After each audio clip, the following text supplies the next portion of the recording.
Yam Shaiva Samupasate Shivaidi Brahmeti Vedandino Bauddha Buddhayidi Pramana Padavaha Kartehedi Naiyayikaha Aruhan Nityatha Jaina Shasanarataha Karmeti Mimamsakaha Soyamvo Vidadhatu Vanchita Phalam Trahilokyanaatho Harihi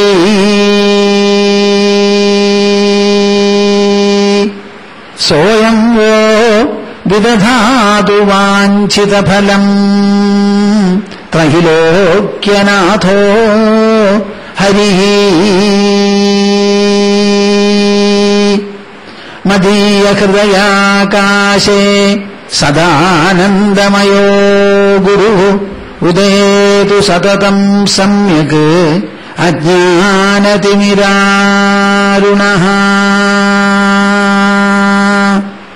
Harihi Om Harihi Om Harihi. All of us together shall recite 3 times the auspicious monosyllable Om. The idea must be to permeate the whole universe and bring about an auspicious and salubrious influence throughout.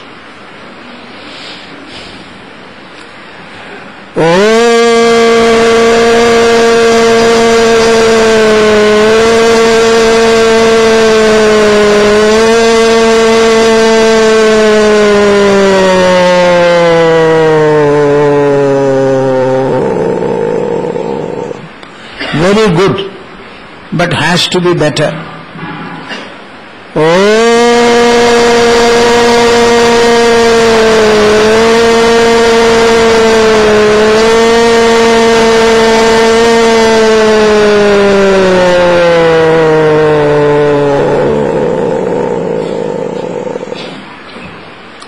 Very good.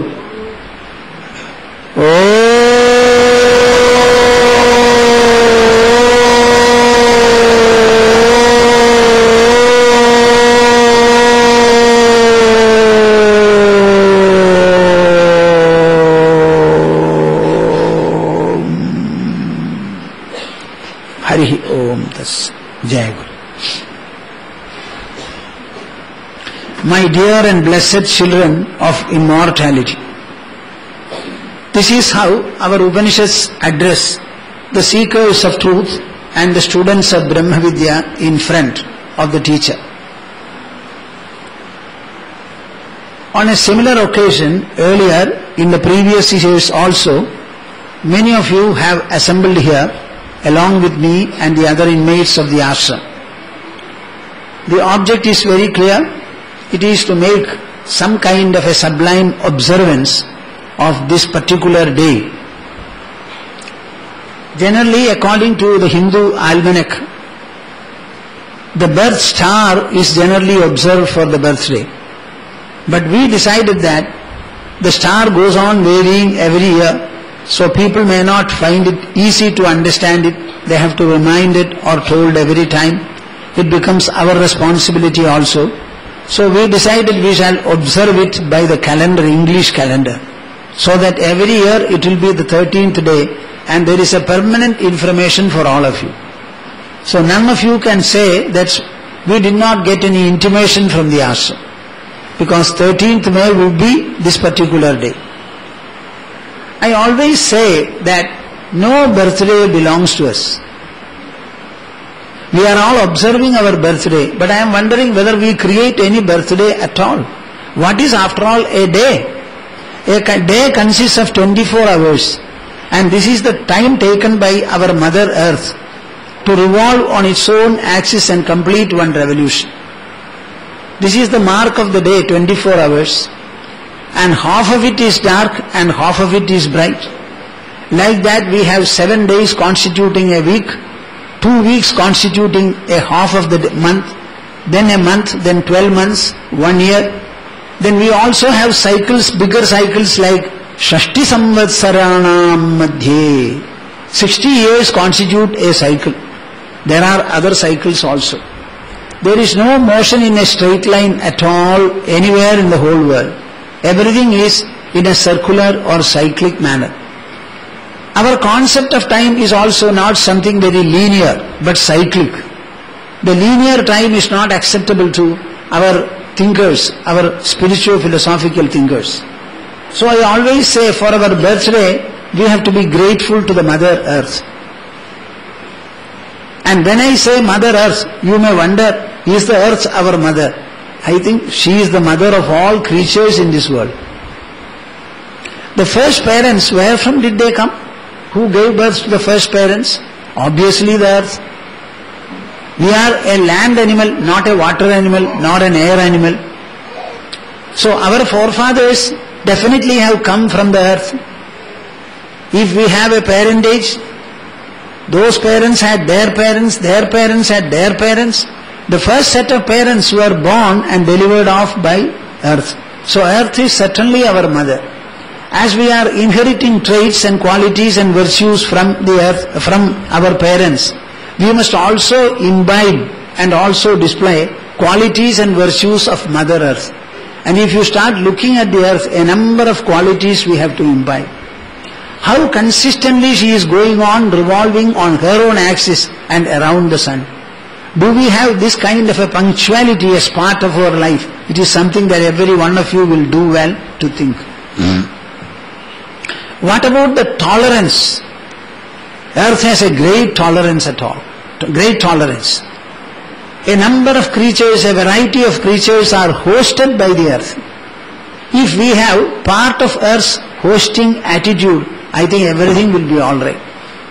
We are making divisions, we are becoming jealous of, we are becoming intolerant, often we are self-destructive also, all due to the ignoble and low-level thinking of our mind.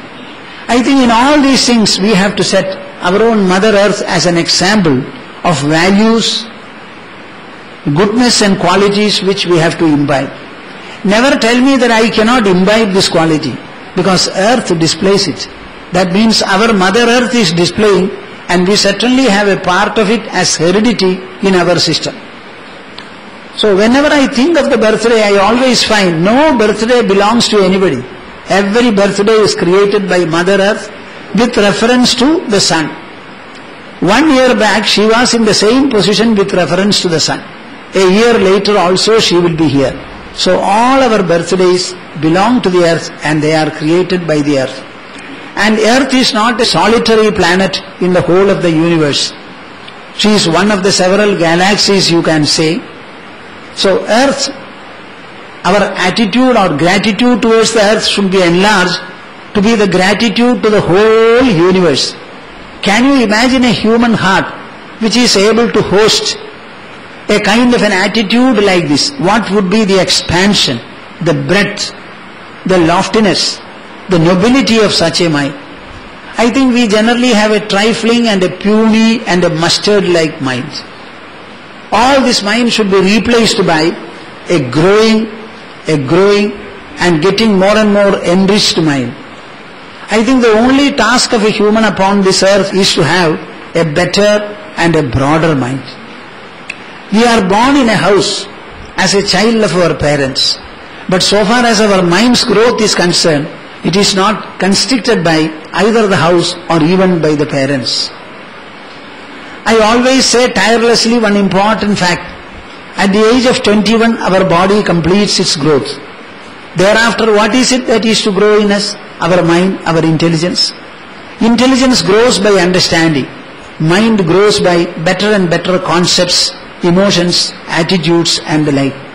So unless we are able to imbibe and feed into the mind greater and greater values, I don't think we deserve our life upon the earth as a human.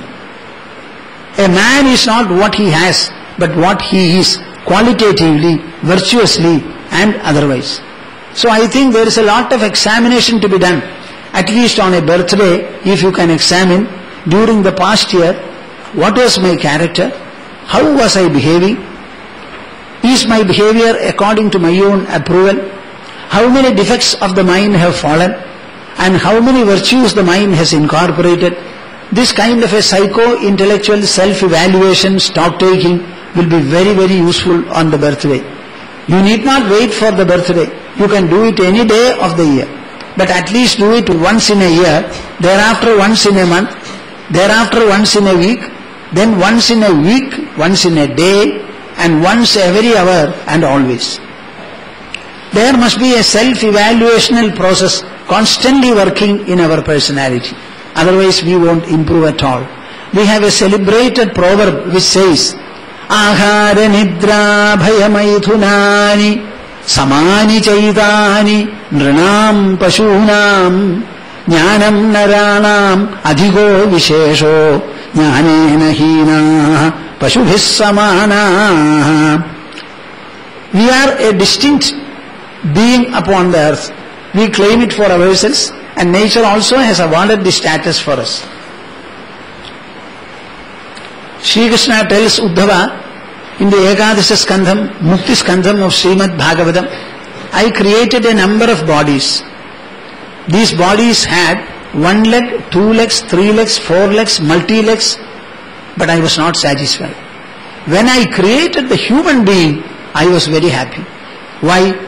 Only in the human body the Supreme Lord can be inquired into and found. In no other body. All the other bodies, the elephant, the jackal, the rhinoceros, the whale, all of them are looking at the same world of objects as we do. But they only see the external hemisphere, the outward existence, the exterior of it. But every one of them is seeing through the eyes, but with something inside them. But when we start looking into the world instills, compels and persuades a lot of imagination. How are my eyes enabled to see such a vast expanse? So the power that propels you is within the body. And that power is what measures and reveals to you the whole magnitude of the universe. So we have a inner hemisphere which is far greater than the external one. This the animals are not able to know. We human beings alone are able to know. And therein lies godliness, therein lies creativeness, therein lies everything in the world of creation. So this can be inquired into in a human body, so I was happy, says Krishna. And what is the means of inquiring into it? By observation and inference, he says. Grihyamanaihi gunaihi lingaihi agrahyam anumanadaha. So we have to develop our intelligence. We have to develop our mind. Mind by most noble feelings and attitudes. Have enough of love, enough of sympathy, enough of sacrifice. Whenever you are showing your love, the other man may get the objective benefit of your loving, but the real quality and benefit of love is for the loving mind. When I start loving my family people, my mind becomes 5 square meter wide, you can say, square. Now when I start loving the whole universe, what should be the square area of my mind? I simply ask one question. Is it better to live with a small mind, a mustard mind? Or is it better to live with an oceanal or a spatial mind? You have any answer? Huh? But why is it that we foster a mustard mind while living in this world? So have enough of love, enough of sympathy, and enough of sacrifice also. Ahara nidra bhaya maithunani. Having food, ahara nidra sleep, bhaya fear, maithuna conjugal relationship. These are common for human beings and non-human beings. Then what is the difference of a human? Jnanam naranam adhigo vishesho. It is the acquiring of knowledge and being guided by it in a very, very beneficial, benign, benevolent manner. Therein lies the distinction and superiority of human life. And if you neglect, ignore or disregard this jnana part, the knowledge part, then the human life degenerates itself. Pashubhis samanaha. We become like cows and animals, that's all. So this knowledge is something very important. In knowledge also there is a division. What is that? The knowledge of objects and the knowledge of the subjects. The knowledge of the objects is available to all the other beings, But the subject knowledge is available only to the human being. Shaunaka, a great householder, goes to Angiras living in a hermitage in a forest. He prostrates before him and he asks one question. Kasminnu bhagavo vijñāte sarvamidam vijñātam bhavadīvi. By knowing which, I can know the entire universe, he asks. Then he starts explaining. Knowledge is fundamentally divided into two sectors. One is called apara vidya, inferior knowledge. Another is called para vidya, superior or greater knowledge. And in the inferior knowledge, mark what I say. In the inferior knowledge, what all are included? 4 Vedas and 6 Shastras. Rigvedo, Samavedo, Yajurvedaha, Atharvavedaha, Shiksha Vyakaranam Niruttam Chando Jyotishamidhi. All the 4 Vedas and Shastras also are included in the inferior knowledge. Shaunaka was surprised. What is this? Then what is the superior knowledge? Paratuyaya tadaksharam adhigamyate. Superior knowledge is that by virtue of which the imperishable is known. What? The imperishable is known. And what is all this including Mother Earth? Perishable, perishable, perishable. So there is something imperishable. That knowledge which helps you to know the imperishable, that alone is worth having. My dear souls, all of you have come here in pursuit of this imperishable knowledge. This Narayanashrama Tapovanam has nothing to give you, but it has baskets full of knowledge, tons of knowledge with regard to the imperishable to offer. Any number of people can come here and fill their baskets and go away. Vyaye krite vardhata eva nityam. The more we give, the more it grows in us. There is no dearth at all. That imperishable knowledge is the one knowledge, that is what we call the subject knowledge. And this can be found out only by delving into your own mind and your own intelligence. This is called spiritual wisdom. Arjuna came to the battlefield of Kurukshetra to fight with 13 years of preparation. Having combated Paramashiva, who came as a Kirata, and he awarded him with Pashupada Astra. Gandiva he already had. With all this, when he came to the battlefield and wanted to examine with whom he had to fight, Krishna took him and stationed the chariot right in front of Bhishma and Drona.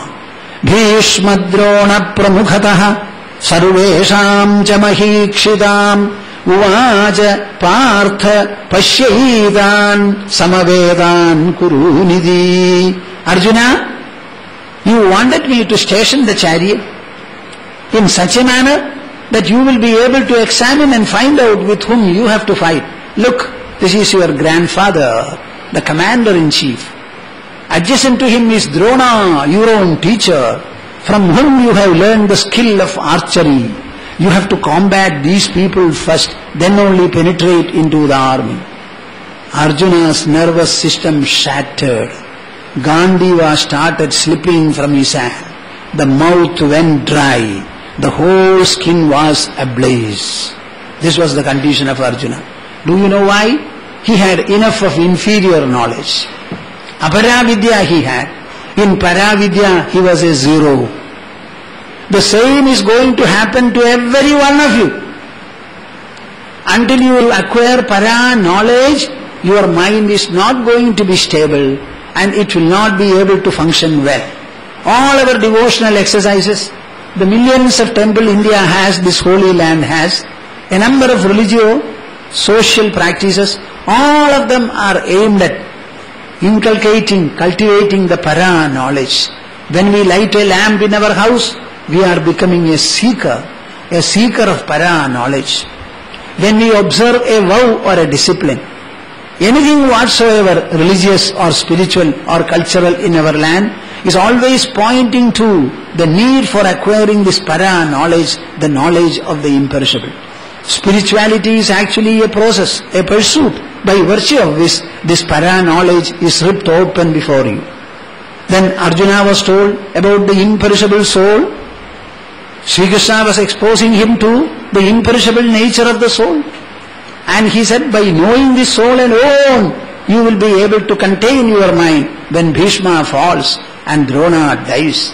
When your own Abhimanyu is going to die, your son, what is the strength that you will have? Gandiva will not support you, neither will your hands ever. Even your mind will not be able to support you. The intelligence also will drown you into a number of doubts and quagmire. There is only one way. Know the imperishable. It is no other than your own soul, that which you refer to as the I. I. As long as you say I, understand that you are imperishable, imperishable, imperishable. The body is perishable. Whenever anybody is born, he is crowned with a twofold heredity. One is with the body as mortal and with the soul as immortal. We only know of the mortal crown we have and we suffer. We refuse to understand the immortal crown that is given to us right at the time of birth as a human being. Our ashram is only existing to tell people about this Paravidya and seek to inculcate in it in various ways. Many of you may or may not know that we are for the first time conducting a 3-month course.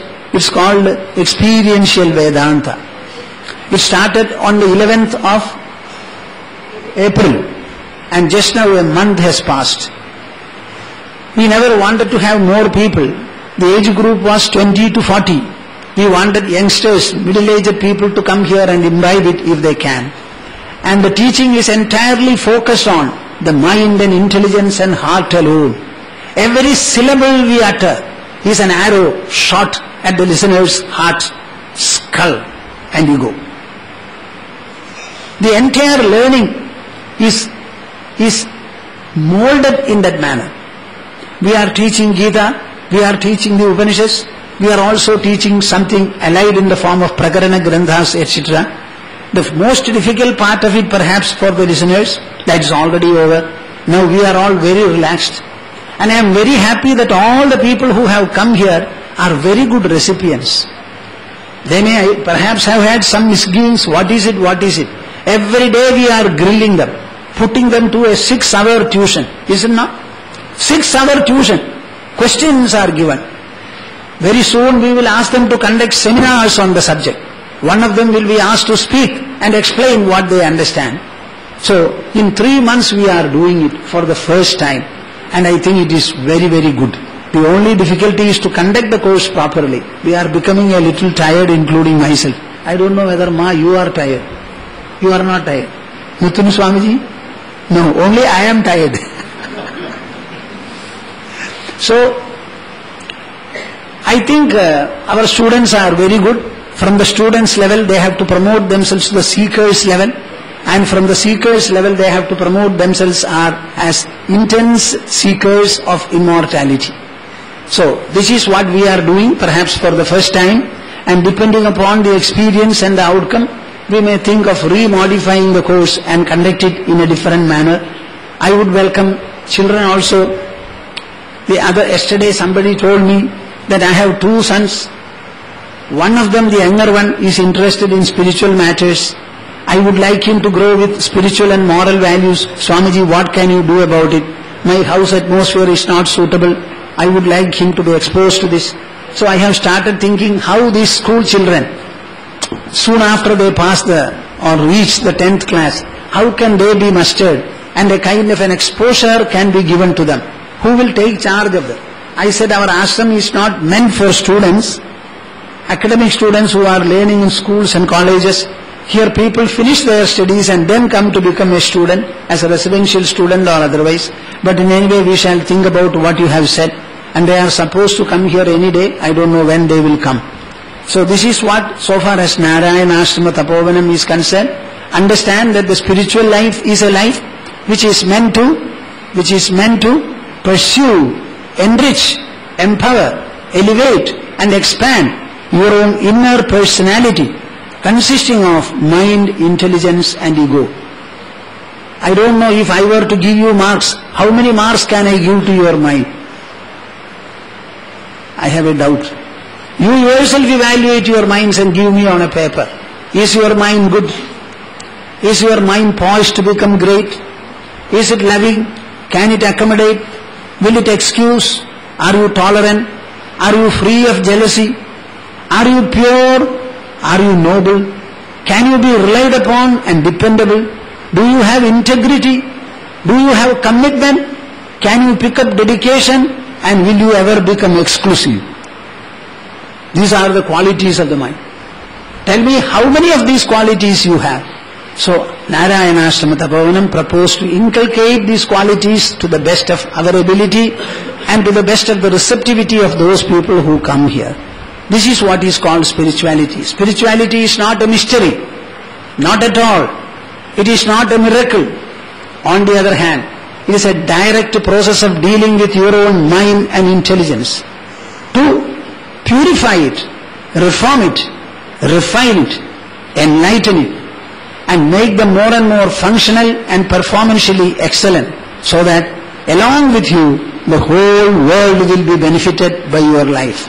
Your whole life will become a progressive enrichment and a contribution to the societal and the global pool. This is the way I understand. Personally, of course, we are very satisfied, contented. I have so much of contentment and joy that any one of you can tap my joy to any extent. I have a lot. I have some special phrases in English. I have inner abundance, inner affluence, inner opulence, inner profusion. It's a kind of psychological sufficiency, where you don't feel any want at all, any lack at all. Physically, I may be deficient in many respects, but inwardly, I am full by the glory of my very birth. This is the message that we have to give. It's a message of immortality. It's a message of inner affluence, abundance, inner inundation. We are not going to be a slave before the world or the objects. We are, on the other hand, going to be masters before the world. The world has to enter me only through my senses. My senses are on my body, not in the Himalayas or in the clouds or the stars or even on the sun. Sun, somewhere yonder he is. I am seeing him with my eyes. So my senses give me the mastery over the world. And my mind gives me the mastery over the senses. My intelligence gives me the still greater mastery over the mind. And I also carry the souls of everything in this whole universe. So can you tell me how you can evaluate me? I am always better, higher and superior to everything in creation. This is what spirituality is. This is what Srimad Bhagavata exposes. This is what Bhagavad Gita exposes. This is what Yoga Vasishtha Ramayana, Mahabharatam and the others also expose. I am getting a number of letters from our Mukti Sudhagaram listeners, all of them conveying wonderfully. Some of you should come and read the letters. I never thought this Mukti Sudhagaram can reach so many remote corners in the rural and the urban areas. And people are writing so much, so enlighteningly they write. They write critically evaluating their practices. The other day a woman has written saying that I used to go to the temple. On the way back when I saw something I picked it up, Swamiji. After listening to your talk I have stopped myself. My mind is corrected now. So going to the temple and worshipping did not change my habit at all. I was still a stealer and a robber. But now I am not. This is what she writes. So very strange. So I think it is very, very good. Every one of you should become interested in it. Evaluate spirituality properly. It is to make you a better person, make you a master, not a slave before the world. Is it okay? So I mentally embrace all of you, and also I shower my so-called good wishes and benedictions. All of you should have good families, family members, and also for countless generations you must have good and noble children born in your family, every one of whom will become an enriching contribution to the society at large.